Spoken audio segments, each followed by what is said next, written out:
This is the 1.4 meter Makita truck that I bought to use with my router, and this is part of the router adapter for it. I thought I will just build a truck saw jig for my Makita circular saw. This I understand is also the truck that used with Makita truck saw itself. Okay, now let me just take this one away. So 1, 2, 3, 4. So that four pieces, and there would be another one here which I haven't actually cut or measured yet. These are just 2 pieces of crab wood, hardwood, and these are the leftover flooring board, and this is also, so they are guaranteed of the same thickness. So I mill this one down so that it fits inside this slot. So I leave it long like this just to provide a better guide. The first thing I'm going to do is to glue these 2 pieces onto these 2 smaller pieces onto this like that, and I need to get them pretty much square. Afterward, I will measure and cut this piece, and then make the slot for the fence. So I'm going to glue this one first. This is the second style of gluing. I have finished. Attach the 2 horizontal bar onto this little strip there, and now I'm gluing the big plate over. So while I was gluing these 2 bars, I have spaced out this to the length of the base of the circular saw. On this strip in the middle there, on each side, I just attach a single layer of masking tape so that it has some space to move.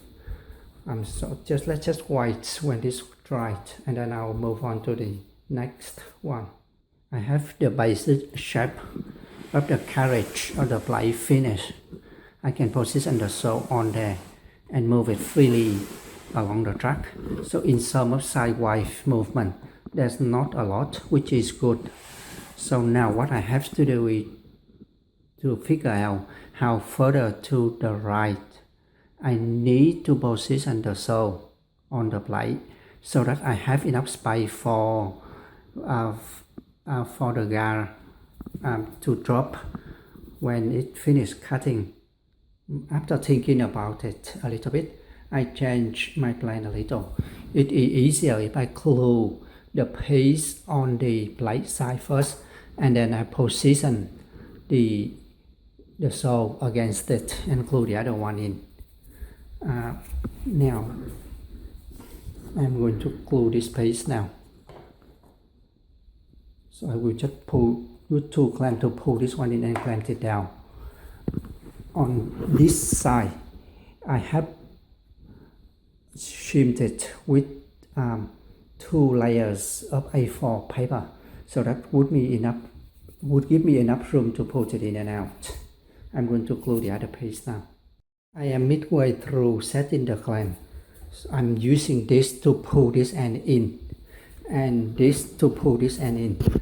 And now I have applied this in the middle. So I'm going to remove this one and this one, and then apply more clamp this way.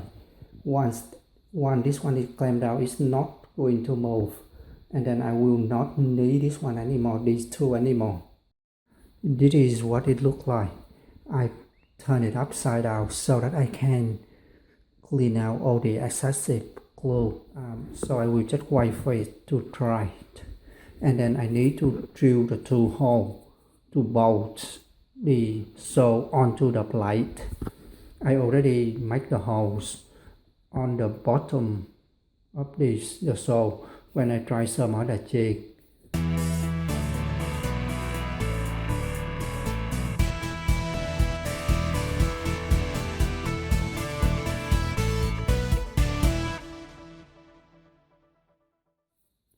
I have finished the plate, and I have also drilled the two holes that I mentioned the other day. So I secure the sole onto the plate with two 6 mil bowl. So that's one there and one here. So it is very secure. So it's like very good as well. And as you can see, I have just finished cutting the slot for the plate, and the next step I have to do is to cut the slot for the fence guard. I finished making the slot for the fence guard. It went very well at first, but then I make a mistake on the router and it looked like a dog breakfast, but the whole thing is still functional. So I'm not going to show you the slot there. I'm too embarrassed to show you that. And in front there, I cut this little slot, which is in the straight line with the plate, just to guide me to the cut line. I'm going to do a test cut on this piece of, I think it's some kind of MDF. I have set it up. I have ensured that the fence is in parallel to the workpiece. Everything square out. So I'm going to do the cut now.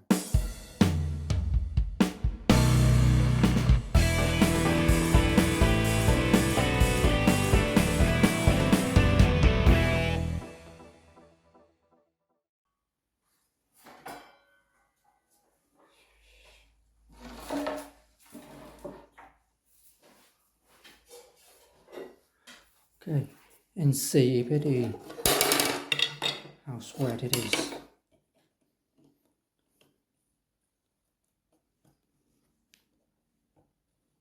Yep, this side it is okay.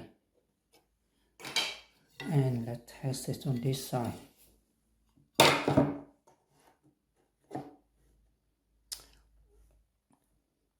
Yeah, I think it's okay as well.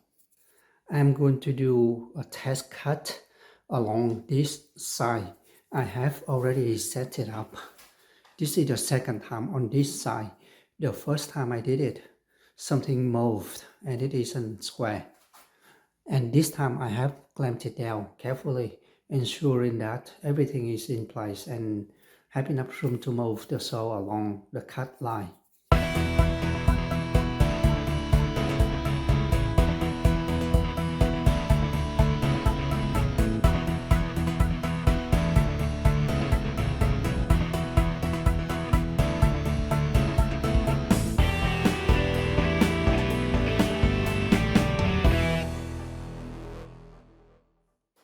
Well, this looks to be okay. So let me remove all the clamp and do the check to see how it turned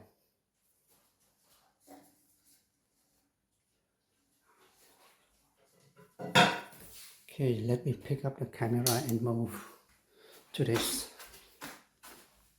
So this is the test piece I used before. Yeah. So let's see on this side.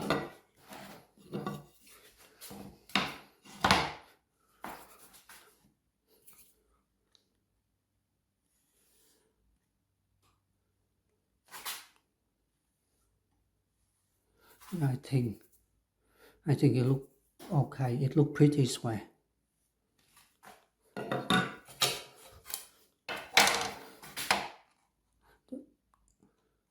I don't know if you can see this one better, but yeah,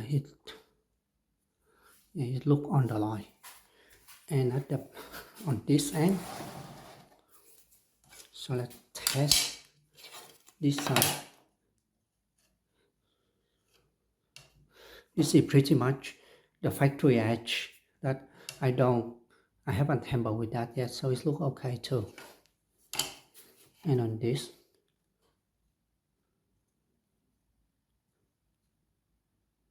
yeah, so it look okay.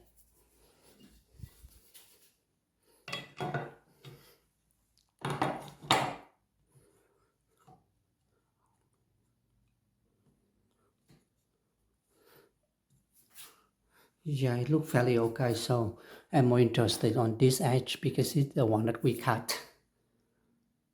Yeah, so I think this jig is usable. Its accuracy is, I think, acceptable. The setup take a while, but I am not very experienced with it. I don't actually use it every day, so I sort of expect that when I do this, not a problem for me. I'm not doing this for a living. In the future, if I'm using this jig for some project, I will doing some more clip for it. Thank you for watching, and I hope you find this useful somehow.